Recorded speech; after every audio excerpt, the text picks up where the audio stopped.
இல்ல நாங்க இப்போ அதாவது தேவையில்லாம இந்த இன்வெஸ்டிகேஷன்ல வந்து திமுகவையும் திமுகவில் உள்ள லீடர்ஸ்லயும் வந்து சில பேர் வந்து சொல்லிட்டு வராங்க. அது மட்டும் இல்லாமல் இந்த என்சிபி டெபுட்டி டைரக்டர் கூட அவர் தேவையில்லாமல் இந்த இன்வெஸ்டிகேஷன் வெரி பிரிலிமினரி ஸ்டேஜில் இருக்கு. அவர் வந்து இந்த நேரத்தில் ஒரு பத்திரிகையாளர் மீட்டிங் வச்சுக்கிட்டு இதை பற்றி வந்து சொல்வது வந்து அதுவும் எலெக்ஷன் நேரத்தில் சொல்வது வந்து எங்களுக்கு கொஞ்சம் சந்தேகத்தை தருகிறது. இது போன்ற ஒரு பேட்டிகள் வந்து நிச்சயமா வந்து ஒரு டிஃபேம் பண்ற ஒரு எண்ணத்தோட தான் செய்யப்படுகிறது என்ற மாதிரி தெரிகிறது. இது போன்று வந்து யாராவது வந்து கட்சியோ இல்ல கட்சி தலைவர்களையோ இணைத்து வந்து அதுவும் எந்தவித ஆதாரம் இல்லாமல் அடிப்படை ஆதாரம் இல்லாமல் இது போன்ற ஒரு குற்றச்சாட்டுகள் வந்து செஞ்சாங்கன்னா அவங்க மேல நிச்சயமாக சிவில் மற்றும் கிரிமினல் வழக்குகள் நாங்கள் தொடர்வோம். இதை வந்து நாங்கள் இந்த பத்திரிகை சந்திப்பின் மூலமாக தெரிவித்துக் கொள்கிறோம்.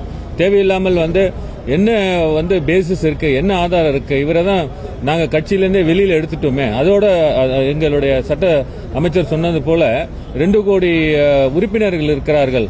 இங்க என்ன தேர்தலில் போட்டியிடுறதுக்கு அந்த மாதிரி பேக்ரவுண்ட் செக் செய்ய முடியும். வராங்க, ஜாயின் பண்றாங்க, அவங்கள பத்தி நியூஸ் வருது, இன்ஃபர்மேஷன் வருது, டிஸ்மிஸ் பண்ணிடுறாங்க, பார்ட்டியில டிஸ்மிஸ் பண்ணிடுறாங்க.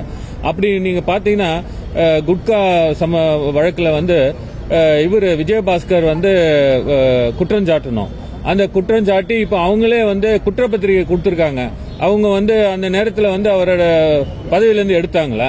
அதே போல வந்து கவர்னரும் அவருக்கு வந்து அப்ரூவலே கொடுக்கல, கன்சென்டே கொடுக்கல. நாங்க நீதிமன்றத்துக்கு உச்ச நீதிமன்றத்துக்கு சென்று விஜயபாஸ்கர் மேல மட்டும் இல்லாம ரமணா அவர் வந்து சாங்ஷன் கொடுக்காம வச்சிட்டு இருக்காரு கவர்னர் அப்படின்னு சொல்லி நீதிமன்றத்துக்கு சென்று நாங்க வாங்கின பிறகுதான் அவங்க வந்து அப்ரூவலே தராங்க.